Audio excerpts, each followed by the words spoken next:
It's rainmaking time! It's rainmaking time! Woo! It's rainmaking time! It's rainmaking time! That's right, it is! That's right, it is! Woo! You guys are good.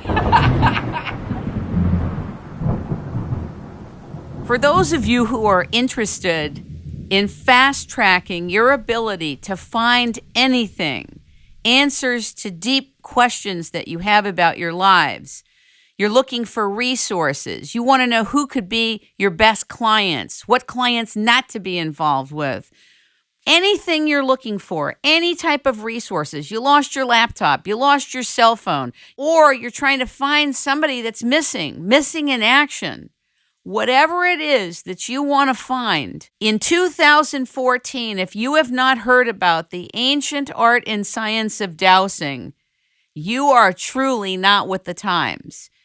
This body of work is so ancient, the records have carbon dated back to 8,000 years in cave paintings of dowsers with devices in their hand locating water. The reality is that some of us live in states like California and other places of the world that are declaring a state of emergency because they are saying there's a drought, there's no water. If you know about dowsing, you know that there's plenty of water everywhere in every state in every country of the world. So I want to invite you to listen very carefully to the president of the American Society of Dowsers, a scientific and educational nonprofit organization whose mission is to support, encourage, and promote dowsing and dowsers in a manner consistent with the highest standards of personal integrity and behavior, to provide dowsing and training to dowsers and non-dowsers alike, to bring them to a level of proficiency that they're comfortable with, to promote and foster communication and fellowship among all persons in any way interested in dowsing. We've had wonderful people on who are dowsers, from Raymond Grace to the late Bill Cox, but there is nothing like talking to the leadership of the American Society of Dowsers to distill in 2014 what is happening with the organization and how dowsing has expanded around the world, what we have to look forward to. They have an upcoming convention in June that you should all go to if you're interested. Ladies and gentlemen, welcome the woman who's been over 25 years with the American Society of Dowsers, longer than most marriages today. Welcome, Sandee Mac, to It's Rainmaking Time. Good morning. Good morning, Kim. Thank you so much, and such a delight to be participating in your incredible mission of this planet. Thank you very much. I became very excited and interested in dowsing in 2004 when I brought Bill Cox both to radio and television that I was doing back then. You know, every time you ask somebody to explain it who's been doing it for many, many years, everybody has their own fantastic translation that adds more robustness to what it is. I'd like to invite you to give your version of what is dowsing. I think of dowsing as a very ancient art/science/skill/tool/whatever you want to say that allows you to access information that is not ordinarily available with the five senses. So it's more than just working at an intuitive level. A lot of people will say, well, I don't really need to use a dowsing instrument. But I say, okay, so you say you can find water. How many feet down? How many gallons per minute? How many percentages of things like cadmium or arsenic or toxic metals? How can a psychic just give you that level of precise information? So it's usually working with a tool, although we do sometimes do what we call deviceless dowsing, to be able to access information. And I believe that any information, like you were just sort of saying, that exists in the universe is available and accessible by dowsing. Now, you need to have a little bit of training to be able to ask a clean and clear question, but the information is available nonetheless. And that is the gift of dowsing, that's the beauty of dowsing, and that's the hope that dowsing offers with the current situation going on in the planet. You know, I could understand that maybe some very conservative people would look at dowsers and say, that's kind of crackpot stuff. That's not really real stuff. That's not geological stuff. That's esoteric mumbo jumbo. But actually, knowing what we know now about the quantum field, about parapsychology, about remote viewing, about the findings of what is even considered the mind and non-locality, if people are rejecting dowsing today when you can prove that it works right then and there, then they're just not with the times, wouldn't you say? They're not with the times. They're caught up in some old fear and some old products and some old paradigms, and it's perfectly okay. The water's still there. Dowsing still works, and the information is still accessible. It's a challenge. It's just a challenge because in many areas there's still a lot of fear and confusion and people that are so confirmed as skeptics that regardless of the evidence that you present before them, they're just going to stubbornly hold on to their own ideas. And that's okay. We can still move forward. When the intelligence agencies like Army Intelligence and other types of agencies begin to use dowsing and are interested in the work, just like they are in remote viewing, and you know that the mining companies use dowsers. Absolutely. It was funny. I was in a Trader Joe's about 10 months ago, and I'm sitting in the egg section, and now they have all these different types of eggs. So I'm like, oh my God, I'm so verklempt. What's one egg from the next? There's like 10 different types of eggs and all these distinctions. And I started to laugh, and the guy standing next to me said, you should just have this kind of egg or whatever because ultimately they're all the same and they just name them different. And then anyway, we started to talk. He was a former CIA agent. He had traveled all over the world, and I don't know how we got to the subject of mining. He goes, oh my God, all the miners, I used to be there. The miners use dowsers. They fly in dowsers from all over the world. The thing is, it's a secret for some reason. It's like a well-kept secret. Why? I think because of old superstition. I think because until recently they couldn't talk about quantum physics. And I think because powerful things that they can hold in secret give them more power. For sure. I mean, you would never have the mining companies outwardly say, we're using dowsing to locate what's under the ground. Yes, and I know of dowsers that were paid as much as $5,000 a day for major oil companies in their R&D department to locate oil, to locate other minerals, and locate such things. Absolutely. This is another part of how you know that even if it's not mainstream, it's used by people who are in the know. And that makes it also very exciting. When you first got to the American Society of Dowsers over 25 years ago, things were very different. It's like the perception and access to it wasn't as available as it is today. Am I correct or am I incorrect? No, that's quite correct, Kim. I was introduced to dowsing. Well, I've thought back several times, and I think I heard about it when I was young. And then I lived in northern Wisconsin briefly in my early 20s, in the 60s. And I remember having to have a dowser come out to figure out where we were going to drill a well for the house. But I don't even remember watching him and really understanding the magnitude. I thought, well, that's what you always do when you have to drill a well, is you need to go find the person that can do the dowsing or the water witching or the divining or whatever you want to call it. And it seemed like a normal thing to me. I lived in Europe for several years. When I came back, I took a class on pendulum dowsing from a fellow out of California. I don't even remember the man's name. And it blew my socks off. I was just blown away. It was like, oh my God, you can find out this, and you can check for vitamins, and you can check, is this in my best interest? Is this in my highest and best good? I mean, you could check for anything. It was like a 2 or 3 day class, and it opened my eyes. I was so excited and so enchanted. I was like, oh boy, this is really the cat's meow. Then I met a woman in Houston where I was living at the time who was a trustee with the American Society of Dowsers. She was a professional dowser. She made her living that way. And her husband was as well. He was from England. And she said, you should go to the American Society of Dowsers. They meet once a year up in Vermont. And I was like, Vermont? I mean, I'd never been to Vermont. And she said, no, you've got so much to offer, and this would be great. So, like I said, it was a couple years before I could even get up there and find a place to stay. I'd go up there to this little village, which is just like something out of the 1800s. And Vermont, for people that don't know, is kind of an interesting state for the for the eastern area or New England area. It's kind of got this energy, like, whether you like it or not, kind of like Texas does to the United States and Bavaria does for Germany. It's kind of like, we'll let people be, but don't screw around on us. This was the Green Mountain Boys in the Revolutionary War and stuff like that. They're pretty free-thinking people up there in a lot of ways. And here's this little village with a little village green in the middle, and all these people running around.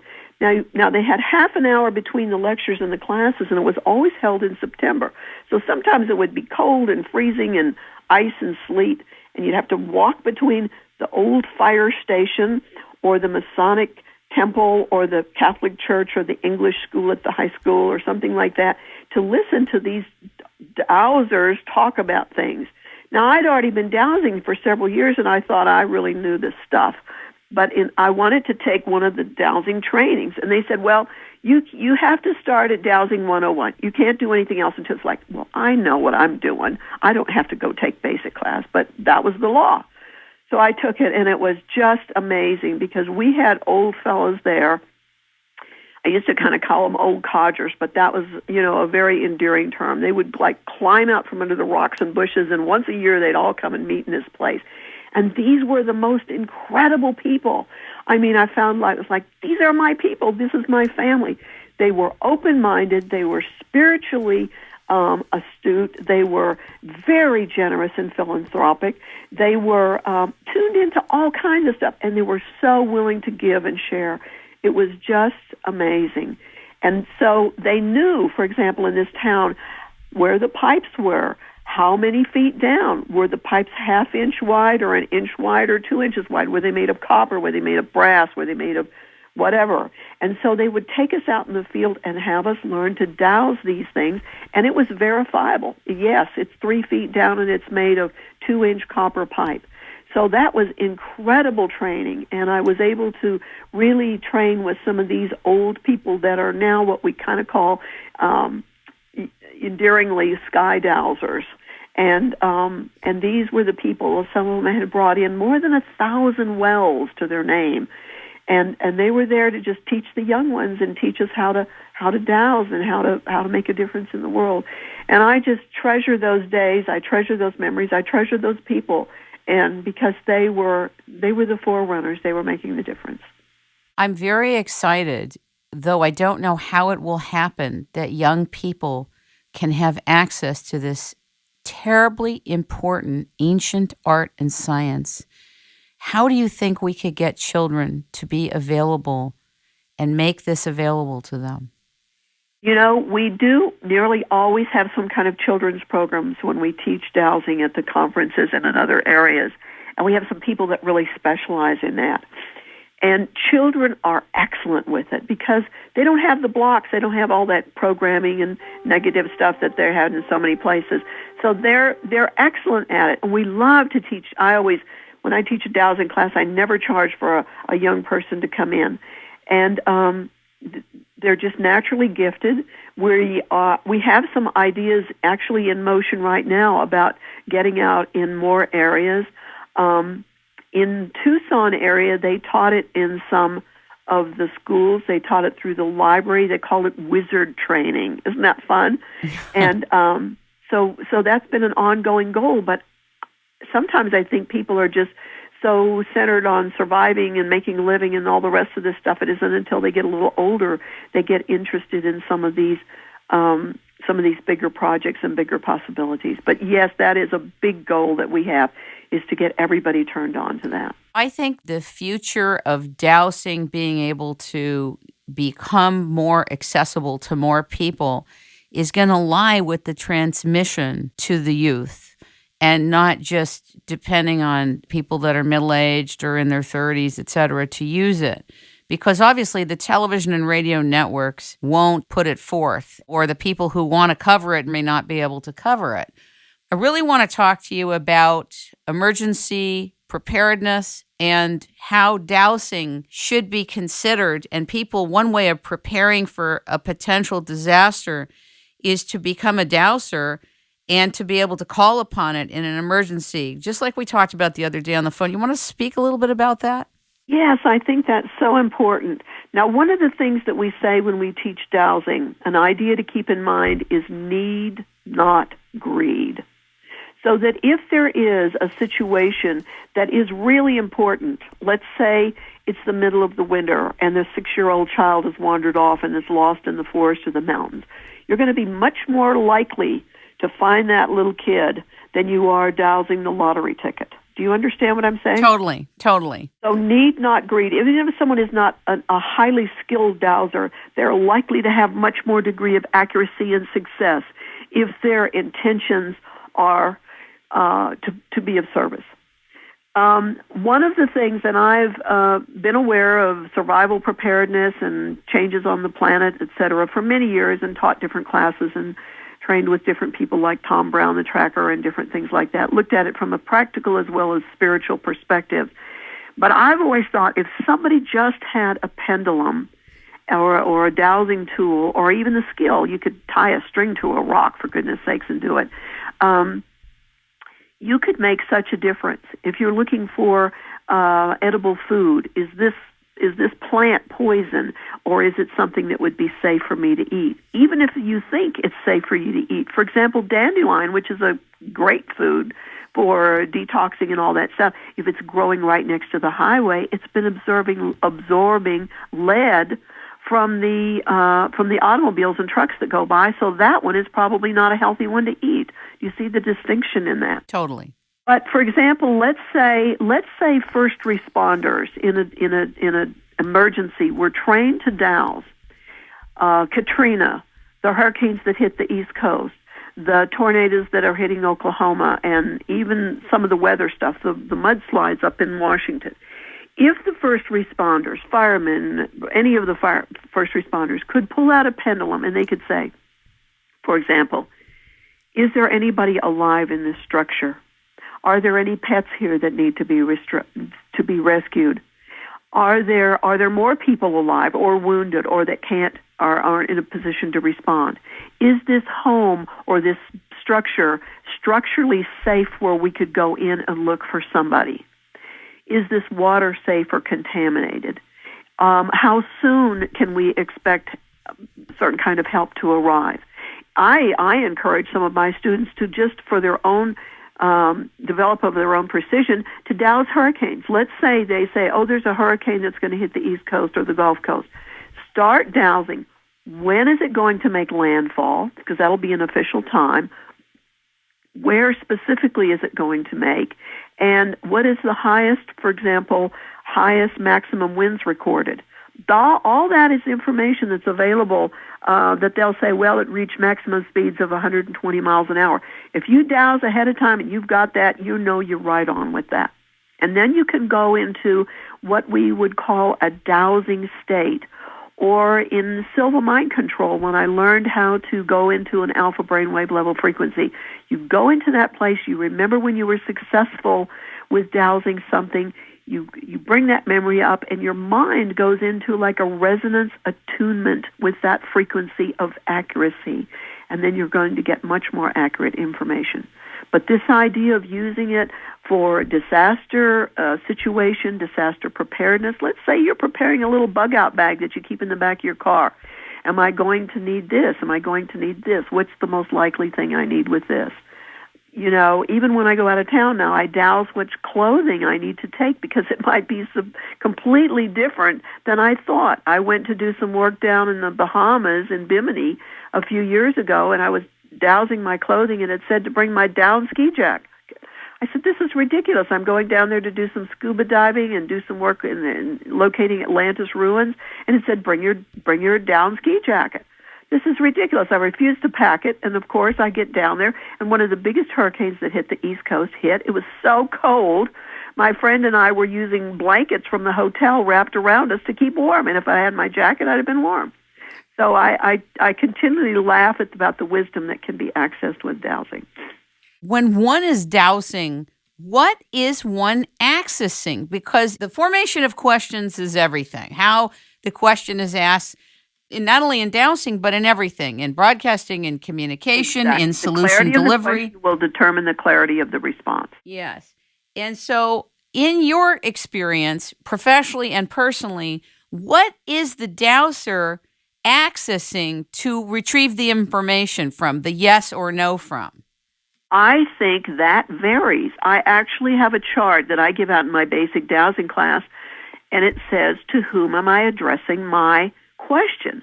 So you might be addressing it to the Akashic Records. You might be addressing it to God, however you perceive that. You might be addressing it to the nature spirits or the overlying diva of the land. You might be addressing it to the spirit of the water. I think that it varies from person to person and situation to situation is my opinion after all these years. Is it too private to ask you who you usually address, or do you call in everybody? I don't even think about it. I use the protocol that we use, kind of a standardized thing, which is, can I ask this question? May I ask this question? And should I ask this question? That helps us get in alignment so that if we have some interference around us, we can get rid of that. We have permission. We're not getting into somebody else's business, for example. May I? And maybe I'm standing on a detrimental energy line, or it's the wrong phase of the moon or something, and I'm not going to get clear information. Maybe don't have enough water and I need to get more hydrated. So that, by asking those three questions, can I, may I, should I? And one of my early teachers taught me a different system before we had the can I, may I, should I, which was, she called it the 3 Ps: prayer, protection, and permission. So it kind of covers the same thing. You're asking to align with the highest source, etc. But when I go to that chart, which was given to me by someone else who's now a sky dowser, it always says that I'm dowsing mostly from the Akashic Records. So a lot of times with the research that I do in healing, and I do past life work, and I'm also an initiated shaman from the traditional system from the Inca people, the Quechua Indians. And so I worked with these things that we would now call quantum physics, because I think the parallels between shamanism and dowsing are so similar. Like, you can be more than one place at the same time. You are working with nature instead of trying to control nature. You are trained by someone before, ahead of time, often initiated. So those parallels are a real similar thing between shamanism, etc. And they used to laugh at the shamans and the medicine people and people like that. But now it was like, oh yeah, with quantum physics, what they do is perfectly explainable. You understand what I'm saying? So yes. Even like with healing and something, and maybe I'm checking someone's past life, I don't say, okay, I want to go ask the Akashic Records. It just seems to go there to access the information for me. But I'm not primarily a water dowser. Not sure why. I can move veins. That's one of the incredible things that good dowsers can do. Is somebody's well is going dry, rather than having to spend $10,000-$20,000 to put a new well up. We can go out, and we can do this remotely as well, find another vein of water, good quality water, in that area, and literally ask that vein of water to move into the person's well. And it will move. And sometimes it happens within a few minutes. Sometimes it takes a day or so. I want to go back to the part where you're talking about, can I ask this question? May I ask this question? Should I ask this question? Yes. I like that, because by just asking for permission and asking if you can ask the question, if it's appropriate, if it's aligned. In other words, you can think in your mind that it's okay to ask, but it may be none of your business. Or it may be a mystery, and it's supposed to be a mystery right now. Or the information you'll know later and you're not supposed to know now.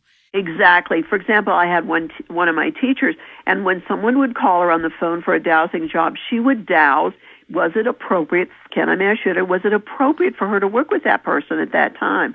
And she would sometimes say, no, I get that it's not appropriate at this time, but in 2 weeks it will be. Or go and do this first and then come back and I'll be able to help you. So that's a much more respectful way of working, rather than just thinking we can figure out anything at any time in all circumstances in all places, which is really coming from a place of more ego and arrogance.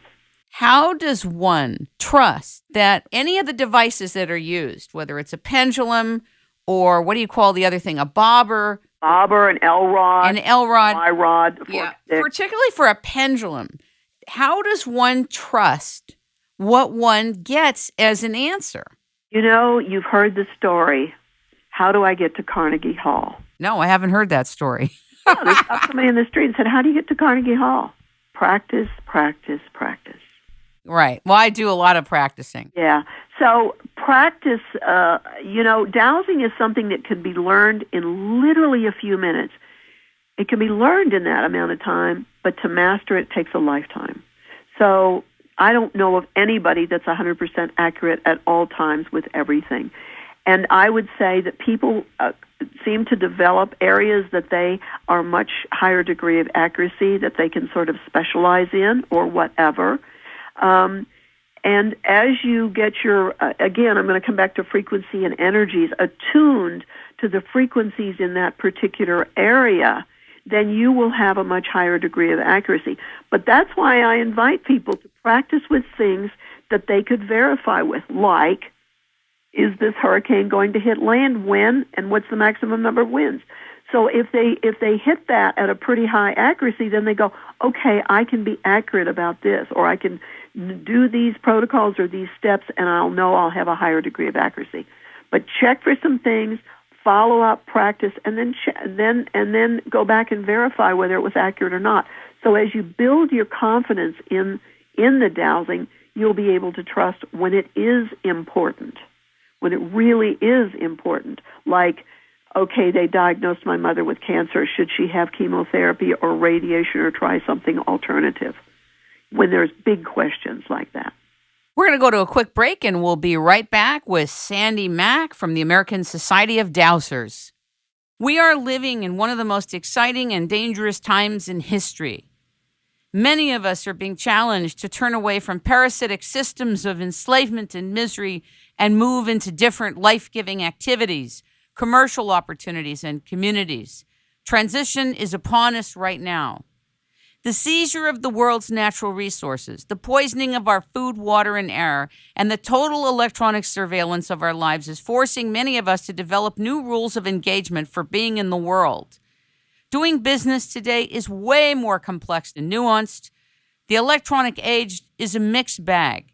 If you want to live in a more humane world, don't confuse electronic communication with real relationships, or knowing who your neighbors are, or how they're doing, or the importance of sitting down with your family and having meals together. This is real life. Practically everything we've been indoctrinated to believe about life and work is out of touch with what's available to us today. New discoveries about non-locality and consciousness are not only mind-boggling, they are game changers that require us to embrace paradox and ambiguity.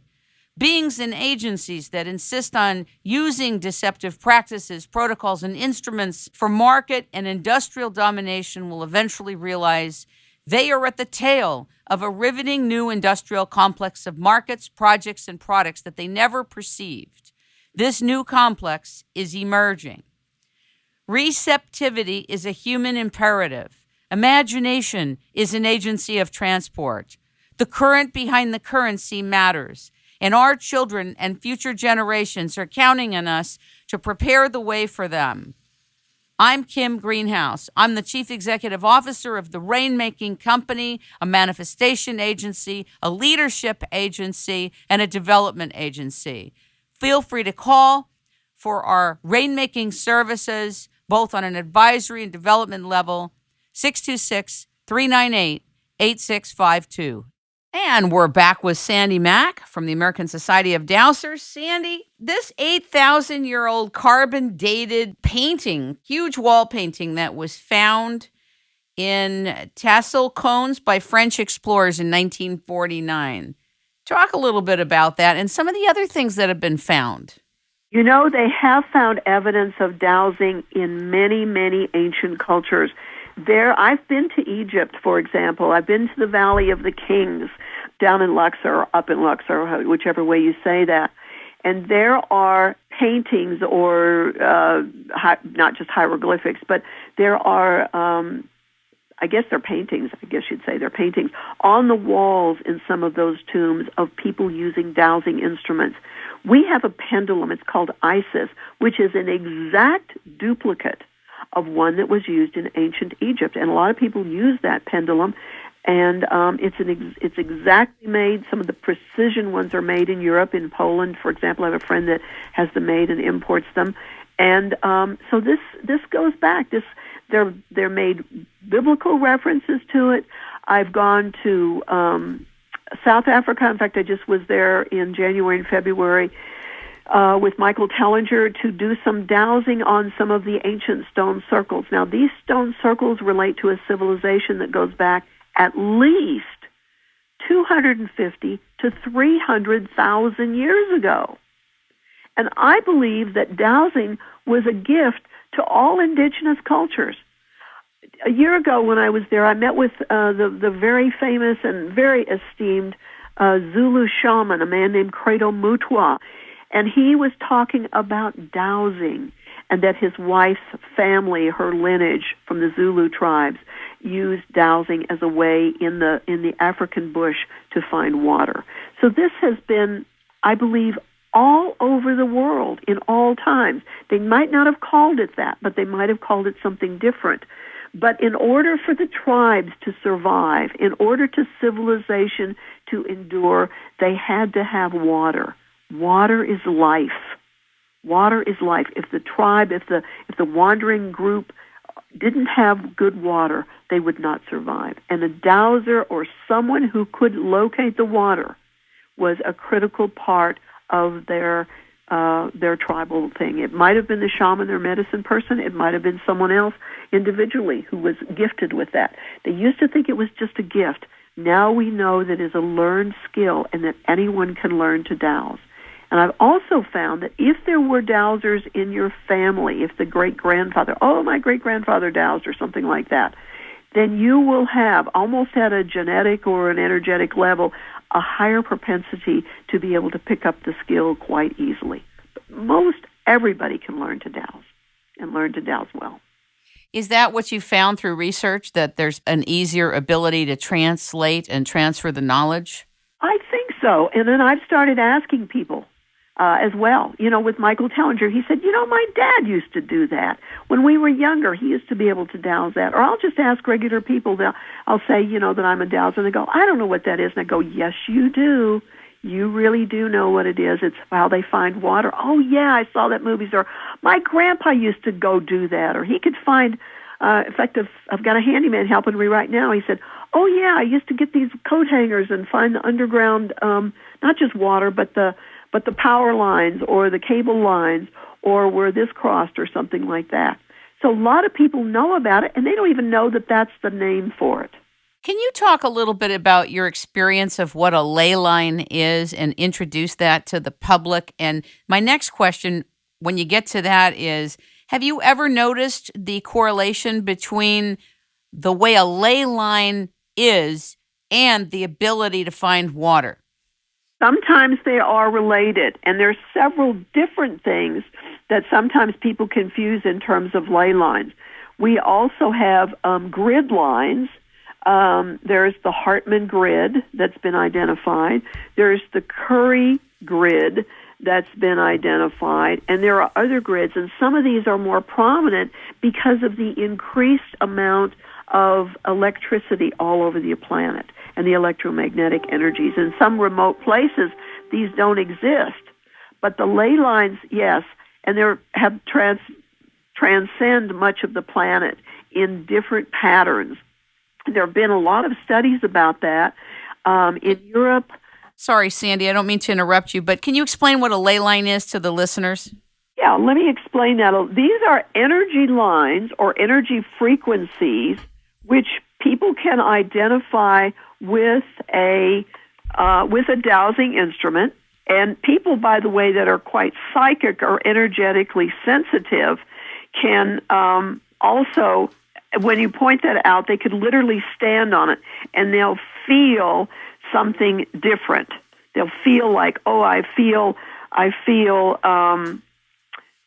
tingling, or I feel warm, or I feel cool, or something like that. They'll be able to feel that energy line. They vary in width. There was some work done a few years ago with what they call the dragon lines in England, and some of these lines have actually been named, like the Michael line and the Mary line, and where they cross in ancient times, people would, because they would be energetic spots, people would build structures. They would build, in some cases, ancient things, places where they would do ceremonial rites and initiation things, and places of worship, etc. When Christianity kind of came in, often they knew where these spots were, these power spots, and they would tear those down and put a church there. So sometimes you can literally douse, and right where the altar is in a prominent cathedral will be where two ley lines cross, because it's a place of a lot of power or increased energy. So they're kind of like alignments of numerous places where there's the geographic lines lined together, etc. There's ley lines that cross at Stonehenge, etc. There's been maps like the what's the name I'm trying to think of, that have done grids with that. And oh yeah, he passed on last year. I know who you're talking about. They have a whole map for all the ley lines of the world. Yes, and they can be tied in with the fault lines, with the tectonic plates. And people don't think this is science, but they really circle the globe. They connect monuments, they connect sacred sites with these supposedly undetectable energy lines. But they're not really undetectable. They just haven't used the right detection device. Talk a little bit about what the American Society of Dowsers is up to these days, and also talk a bit about the convention coming up.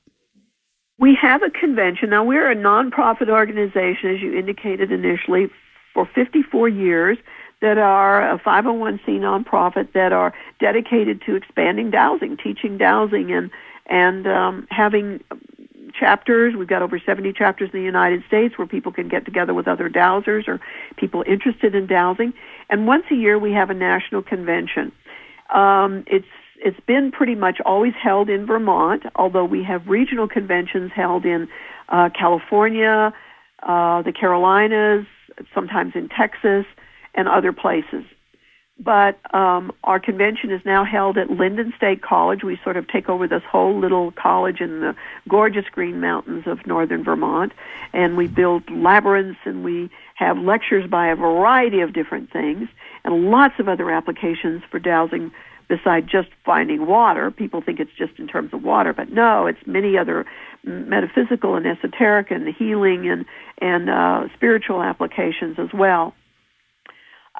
It's all run by volunteers, and this is how we generate money to run the organization as well. And it'll be held in June, the 4th through the 9th. They could go to our website, which is www.dowsers.org, and you'll get a lot of information about convention. And it's just a lot of fun. You're there with several hundred other people that are all interested in that subject. I feel like I kind of found my family there. It was like, wow, these people are all spiritually awake, and they're venturing outside the box, and they're trying different things that have never been done before, and they don't care if people think they're crazy or weird or cuckoo, and it's just great. We stay in the dorms, although people can stay off campus. The food is great. I say by staying in the dorms, you're glad you don't have to stay in college anymore. The food is great in the cafeteria. We even got gluten-free and organic food. And it's about $200, $250 for the whole time to go there. It's great. What are we up to? We're really trying to broaden our vision. We're trying to expand to much bigger levels. We're having a different children's program this year. We have a philanthropic branch to our organization called Water for Humanity, which has been going since 1991. We go to developing countries and disaster areas and get clean water for people to drink. And it's we teach them to douse. We find the locations to douse. We put in and supply the wells, and we've been on several continents already. So that's an exciting part that we do. We have raffles. We raise money. We just got a grant. We're open to more money because we can do a lot more for Water for Humanity. You know, when you say you got a grant, my understanding is the grants are great, but they're usually never enough to really do the big stuff, the big work. Right, and we want to do so much more. We have an impeccable record with Water for Humanity now. We've raised several hundreds of thousands of dollars. We've been in 15 countries, and our operating costs are less than 4%. So we have a great track record. If somebody's got something that they want to generate, and you know what I say is, hey, nobody can disagree that a kid needs a clean drink of water. Absolutely. That's needed in so many places in the world. Now, are you and I in a position to go over there in Haiti or Honduras or India or some places in Africa and find that water and dig that well and get that kid a drink of water so that his mother doesn't have to walk 5 miles a day, through all kinds of terrible circumstances to get something out of a stagnant, dirty ditch? No, we're not in a position to do that. So if we aren't willing to do that, or we can't do that, or we don't see the value to doing that, then how about contributing to some people that are willing to do that, that are going into those places, that are actually boots on the ground doing the work? Last year I signed a deal with a guy who claimed to be able to find water that's beyond the aquifer level and had worked with drillers and was familiar with dowsers. And he said, you don't need to work with dowsers to find this kind of water. Well, it turns out that he was lying to me. He was behind the scenes using a dowser full time to find water. The neat thing is that dowsers, I don't know if they're all over the world, Sandee. Talk about where they're located. All over the world. Are they? That's why I mentioned in Credo Mutua. Yes. In Africa, in this tiny, tiny little village, 4 or 6 hours drive out of Johannesburg, is standing there with his wife, and he says, that a lot of people make fun of our women and their large buttocks, but he said this is what they would use in a particular way as one of their systems for dowsing water. He didn't even know I was a dowser. I was sitting there with a small group of 6 people. And I said, oh, my God, I'm a dowser. And I reached in my bag and pulled out my L-rods. His wife went crazy. She said, oh, my goodness, my grandmother taught me to use these when I was a little tiny girl. And, of course, I gave her my L-rods. She was so delighted. This is all over the world. One of the things that I've done a few times, because part of my training as a healer and a teacher and whatever, is in past life regression. I've been doing past life work since the 70s. Is a few times at the National Convention and other places, I've done a group past life regression back to past lives where someone may have been a dowser. And I'm telling you, the information that they brought forth and the drawings and pictures and descriptions of different types of instrumentation was phenomenal. This stuff goes back to Atlantis. We can't prove it. Wow. This is forever. Wow. This is forever. That's why I'm saying this is really a gift from the universe, a gift from God. Culture, civilization would have never survived if people didn't have the way to get water. And in the simplest way and in the biggest way, this is profound. Let me tell you a brief little story. One of our trustees that's from New Hampshire was speaking with an older gal, and she was asking if she was familiar with dowsing, and she said, yes. And she said, well, when did you learn? This woman, who was probably in her 80s or 90s now, I think she's still alive up in New Hampshire, said, when I was a little girl, she lived in Europe during World War II. It might have been Germany, it might have been Austria. She said, when I was a little girl, my father was gone, and I don't know the whole story, if he was dead, if he was off in the wars or whatever. But my mother would take my brother and I. She was 4 or 6, and he was 4 or 6. And she taught us how to hold this little string with a rock tied to the bottom of it. And she told us, if it swings this way, you do this. If it swings that way, you do that. And it was every day the woman would leave, and she would hide her children in the barn to keep them safe.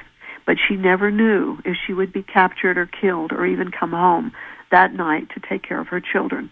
So she told them every day to swing the little string with the rock on it, and they would know whether to go and hide in the forest or that she would be coming home. That's a beautiful story. It could make me cry, literally. But that's the importance also of dowsing. That's the serious opportunity of dowsing to be. So there you go. It can be taught to children. You don't need fancy instrumentation. the sincerity and the need, not greed, and that in the most dire survival circumstances, you can use this to get accurate information. What else in the world, I ask you, offers that possibility that dowsing does? What else can you determine? Is this doctor in my best interest? Is this vitamin the best for me to take? Should I trust this person? Should I vote for this politician? Or maybe not vote at all. I was just going to say, or not at all. You should try to douse the electronic voting machines that are used now in most states in America, and you'll find something very interesting out. Go ahead. Absolutely. Yeah. Should I use this bank? Should I go out with this person? I mean, people that do internet dating. Have I known this person in a past life? Do we have bad karma? Do we have good karma? Is it my best interest to trust them? I mean, I use dowsing when I hire people. Everything you could possibly think of, your life can be improved. The world can be made better if people could learn to dowse and use this as an access to get the best quality information. Let's talk for a little bit about map dowsing. Map dowsing seems very complex to me because while it's fascinating, it seems like you have to be a real expert to do it effectively. Am I wrong here? You're wrong. Oh, good. I'm so glad I'm wrong about this because there are several people that are map dowsers, and they teach map dowsing, and they have a variety of different protocols. You triangulate this, you measure this, you do this. And what I believe, because I do map dowsing as well, is that you can just go you can develop some skill with it, go to the right place energetically, and just map. So a lot of times I'll just have people just draw me a kind of a blueprint of your house. It doesn't have to be architecturally designated. It could be just like, okay, here's one side, here's the other, and here's where the front door is, and here's where the back bedroom is. And I'll just dowse. Okay, I'll run my finger or run a pencil or run a ruler or something down while I'm holding a pendulum or an L rod or something, and I'll say, show me if there's any detrimental energy lines, if there's any underground streams or fault lines that are affecting the health of this person. I'll just go down there, find it, mark it, find it in another place, draw the line. Is it straight? Is it crooked? Or whatever. If it's an underground stream, it might be moving. Which direction is it going in? How deep is it? And how serious is it to the health of that person? So there's a few things you can do, or you can make it much more complicated if you want. You know how many people are asking right now and have been for the last, 10 years, where should they move to? They have this feeling they should move, Exactly. but they don't know where. And they're going crazy. I can't tell you how many people I talk to that are wanting to move. Yes. But don't know where they're supposed to go. Saying, pick up and move. There's a new place for you to go. Either there's some new opportunities or something wonderful that's going to be happening, or there's potential danger that might be coming, or any number. Maybe you're going to meet somebody that you need to meet, or maybe there's going to be a disaster or a fire or something in the area where you're at. I live where I live in Northeast Arizona based on dowsing, and even down to the town. And it was just, this is here for a while. Just recently moved to a new place that I would never have thought, but it dowsed out appropriately. And literally, I was, after sitting here about 5 years, I was gifted, or whatever you want to say, by the universe, with a ranch that was for sale for $1.5 million, and I got it for less than $300,000. And Incredible. That was just because of dowsing, and I'm in the right place at the right time. Do you have a list of dowsers and their specialties on dowsers.org? We have a list on our website, or you could call the office and then you could ask in different areas. And we're going to be doing a new program as well. I'll speak about that in a moment. We call it a dowser specialty list. So there are some people that are really good at some things, like removing negative energies or health dowsing. Some people specialize in water. Some people specialize in lost objects or lost pets. We had a fellow, he's a sky dowser now, named Ted Kaufman. This man was incredible. He worked he was out of New York, I believe. He worked with the police on many missing people and missing children and things like that. And he had an amazing record with being able to find that. find those types of things. But yes, we call it the Dowser specialty list. You can call the office. These are dowsers that are members of the American Society of Dowsers, and they have areas that they're particularly good in. And sometimes I'm good with lost objects. I'll always ask, first of all, for example, is the object recoverable? Likely, yes, exactly. Likely to be recovered. Is it recoverable? And then I'll start asking, well, where is it at? Is it in their home? Is it in their yard? Is it in a vehicle? Is it on the top floor, the bottom floor of the room, wherever? And I'll just give them a general idea where to go start checking again. And so sometimes I'm good at that, sometimes I'm not. But, what have you got to lose? Have you ever gone on a radio show and doused something right on the spur of the moment? Because I was trained with Dr. Jose Silva many, many years ago how to access things from a distance, I don't have any problem dowsing things. Yeah, I'll douse something for you. Well, no, I just thought it would be fun on the show to do it. And give a minute or two explanation of what is Silva Mind Control and Jose Silva so people have a context for him. Well, the word mind control has different meanings now, but this was a man from South Texas, a border town, and he never went to public school except to receive honorary doctorates. And he had to quit, or either quit when he was very young or never went to school. And he used to sweep out barbershop. And there was, people may remember there used to be these old magazines, and on the back it would say, learn to be a radio technician or learn to be an artist or something like that. Send in a coupon today and take these classes. The man that owned the barbershop wanted to have a certificate on the wall, and he said that he would pay for Jose to take this class if he would put it in Jose's name. He learned about radio technology. He later was in the military and was in communications, and then in an interest to learn about healing, he started studying about healing from all different parts of the world, and he found out that healers and people that were good at what we now call remote viewing, all had certain things in common. They would pretty much go into a lowered brainwave level frequency, etc.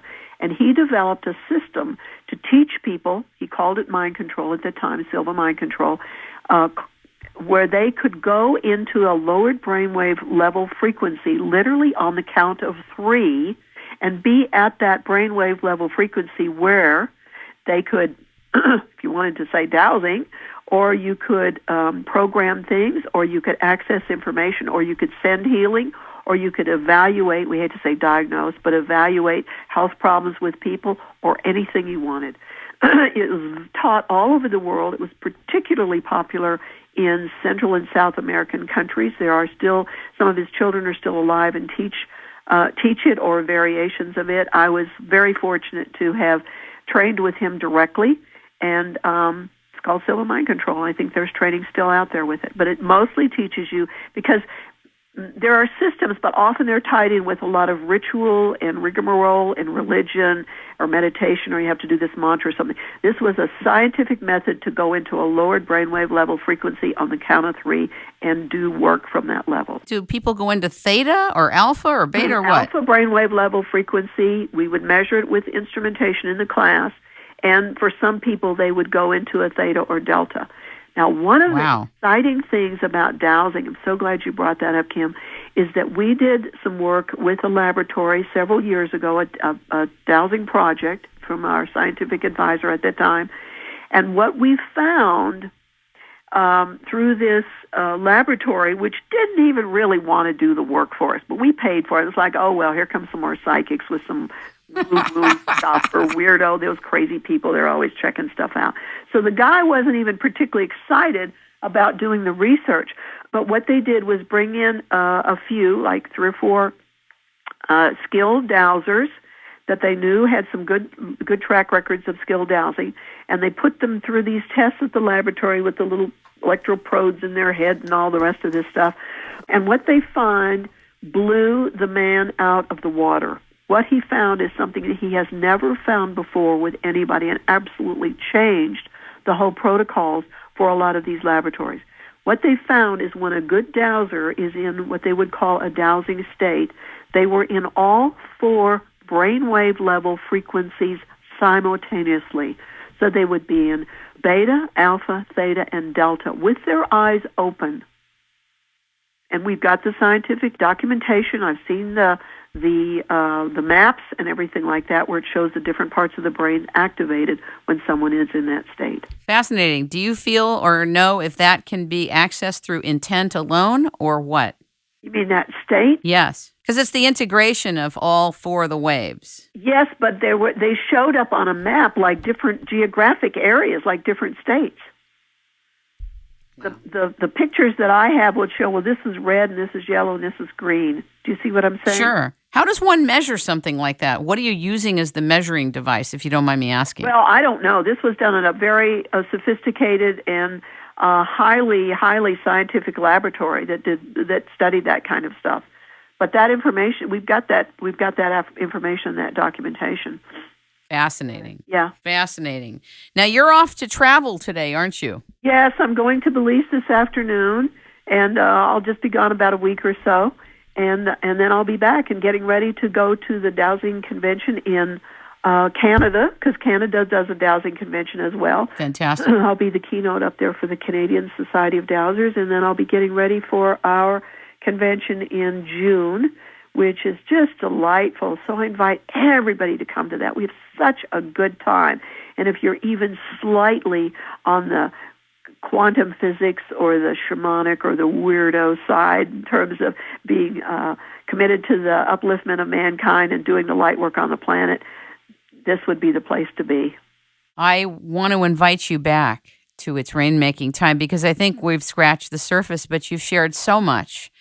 I thought I would pop you a question, something that's been driving me nuts for weeks. You have your pendulum with you. Yes, I keep them everywhere. I used to keep them by the bathtub because people will call me and say, what about this, and should I do this? I had a lawyer call me last night and saying, the jury's doing this. What's the best way I can do to protect my client, or how can I help these kids, or something like that? So I pull the pendulum out, and there I am. Now, this is a very kind of inane question, but I'll just tell the audience that I lost this beautiful, long, white, like a blouse jacket that was very soft. I had bought it at Nordstrom's, and I love it. And for the life of me, for 6 weeks, I haven't been able to find it. I don't know if I've lost it. A, is it recoverable? And B, is it in my house? And C, is it in my car? I can't find it in my car, but you never know because sometimes I lose things and they're right in front of me. Right. Okay. So you wouldn't even had to give me much of a description. You could have just said, I have this white silk jacket thing that I've misplaced or I've lost. Yeah, it's not silk, but I understand what you're saying. Yeah. Okay. So what I'm doing, let me just explain. I'm tapping in on what you're holding in your mind. And when you say my mind, you don't mean my conscious mind. Yeah, your conscious mind. Oh, really? Yeah, because you have a picture in your mind. I don't have a picture. I can make some up.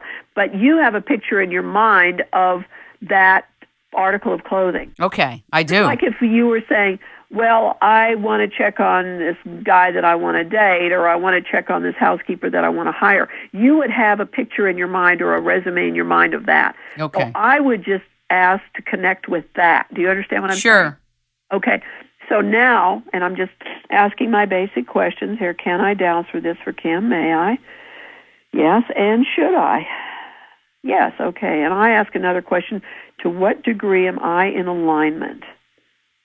And I'm in alignment. Okay. Now let's ask if that article of clothing that you have in mind is recoverable. Ooh, I'm getting a no on that. I wonder if that's what I got when I doused, and I was upset, and I didn't want to believe it. Yes, I'm getting no. Could you have left it in a? Let me ask here now. Was it stolen? No. Did she leave it somewhere? I'm getting that, Kim. Did you wear it to a restaurant or at someone's home or something like that? Yeah, it could have been at my friend's home in San Pedro. Let's see. Is it something that she left or inadvertently left there? Nope. Try again. In a restaurant. Yes. I had a feeling. Shoot.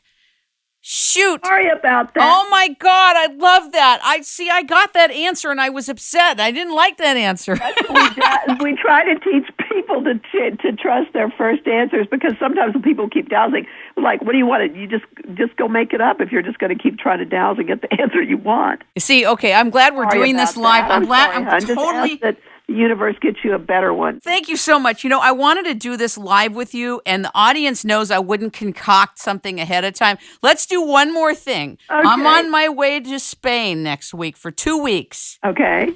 Am I going to Lourdes, France, to the water of Lourdes? Okay, now let me explain a little bit. When we were dowsing about your article of clothing, that was between you and the article of clothing. There wasn't like a whole lot of other people's higher selves and things involved. And that was something that actually has happened in the past. Do you understand what I'm saying? Okay. About going to Lourdes, now what you're dealing with is future possibilities. Right. This is a different thing. This is not an absolute. In shaman training, we were taught there's probabilities and there's possibilities. So I will douse what is the likelihood, or what's the highest percentage of likelihood that you will go to Lourdes, okay? Yes, on this trip to Spain. On this trip to Spain, what's the likelihood that she will actually travel to Lourdes? Actually, it's a pretty good chance. I'm going to do on a percentage basis. 60, 65, 70, 65, 66, 67%. Now, let me ask another question. To what degree would that be in her highest and best good to, if the potential opens up for her to travel to Lourdes? And I'm getting that would be 100% your best interest.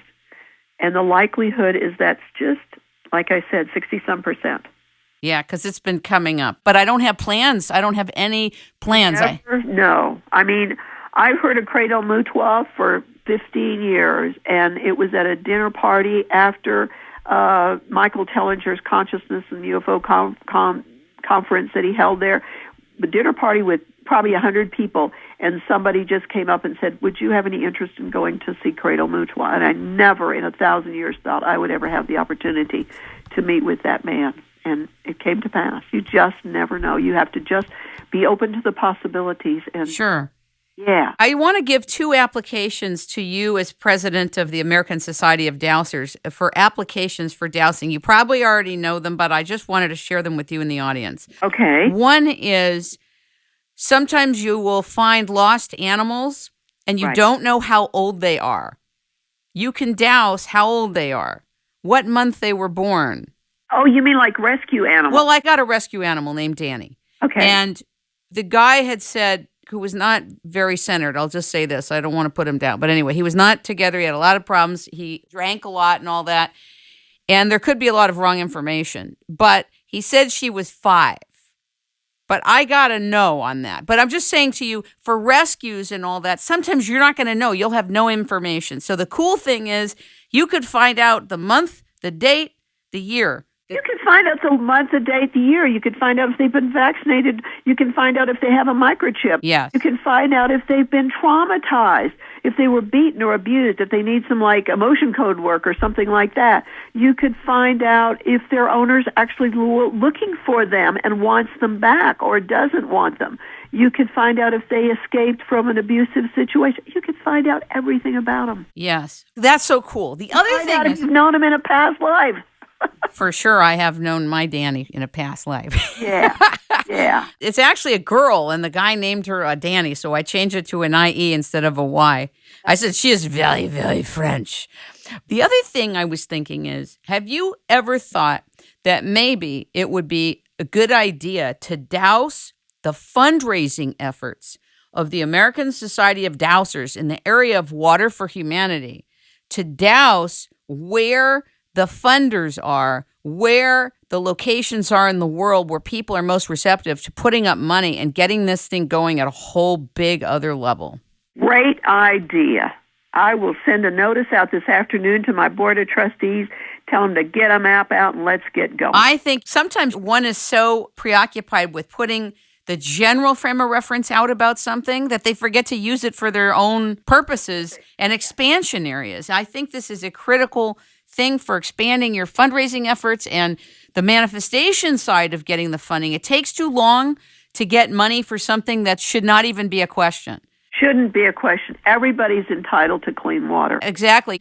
I had done this beautiful commercial because I had made a commitment to make water available in developing nations and around the world, both commercially and philanthropically. And I did this beautiful commercial. So I'm aligned with what you're doing, what That's you're why we say integrity in our mission statement. Yes.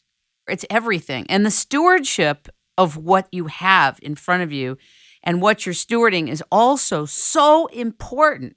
You're holding all of this so that the highest good could happen for the dowsing societies. They're going to need to be dowsers all over the world that are at a very high level to make water available. And then the issue of the communication from the dowsers who are effective at dousing water to the drillers, that is huge. And so we need to pray for and call in the drillers all over the world who are receptive and ready for cooperation, because this is the key. Whatever we have to do that on a high level, which I know you already know, but that's where all the prayer really needs to go, is that all of the drillers all over the world that are ready for total cooperation, ancient and new knowledge to be brought forth, and to work both with modern industrial capability, obviously with the drills, and utilize and appreciate this ancient methodology. This is where it's at. Yes. And there we do have some dowsers that are drillers. So some have incorporate both of them. But there is, there's a breach between that in many cases, in many places. Yes. It doesn't make any difference. They just drill another hole for another $10,000 if they don't really have the integrity or they haven't been educated about that. But there's enough work for everybody. Of course. There's enough need for everybody. Let's just all get the horses hitched to the wagon exactly in the same direction. Exactly. And I don't blame the drillers, because their thinking and their training was that they're just there to drill, whether they find water or not. They are demotivated to find it quickly due to how much money they make. This is a problem. It's actually a different business to be a driller than somebody who's in the business of finding water. Totally different. So we need to call upon those people and everybody that's ready to rock and roll. And it is such a divine pleasure and an honor to talk with you. Thank you so much. Well, I believe that we have a sacred mission. I mean, I went from being just a member of ASD because I thought, God, these people are doing important work and this is important stuff. We got to tell everybody in the world about this, to becoming the president in less than a year. That has never happened in any way, shape, or form. And then to be the first woman. I mean, there have been a couple women that the president had been a man, and then he died or left, and so they were a president for a few months or something. But to be elected, to be a woman, to be president of this, I mean, I was like, come on, God, you must have some plan here going on. And it was like, well, I can get excited. I can get passionate. I can hold a vision of things at galactic levels. And I'm on this planet because I've got some important work to do. And right now, this is my assignment. And I invite everybody else to make sure that everybody's got some clean water to drink, because without water, we're nothing. We're nothing. I really want to thank you. And for those of you who are listening, if you go to dowsers.org, DOWSERS.org, sign up for the American Society of Dowsers, become a member, support their work, support the work of Water for Humanity. This is something that if you really want to think about tithing, if you really want to think about doing God's work, here it is. It doesn't matter what religion you're from. It doesn't matter what your background is. Giving people clean drinking water is where it's at. And the continuation of this beautiful ancient art and science is imperative. Thank you so much, Sandee Mac. Thank you, Kim, and thank you for what you're doing on the planet. Thank you. It just makes it so much easier for the rest of us. God bless you all your listeners too, because your website is amazing. Thank you very much. And I would like to say it's rainmaking time with you and call in all the people that are ready right now around the world. Are you ready? Calling in the sky dowsers too. I did a little meditation before, and I said, not only the sky dowsers, but all the ancient dowsers. My pendulum swung for about 3 minutes without stopping. It's rainmaking time. Forever and all times. Can I hear you say it's rainmaking time? It's rainmaking time. Rainmaking time. It's rainmaking time.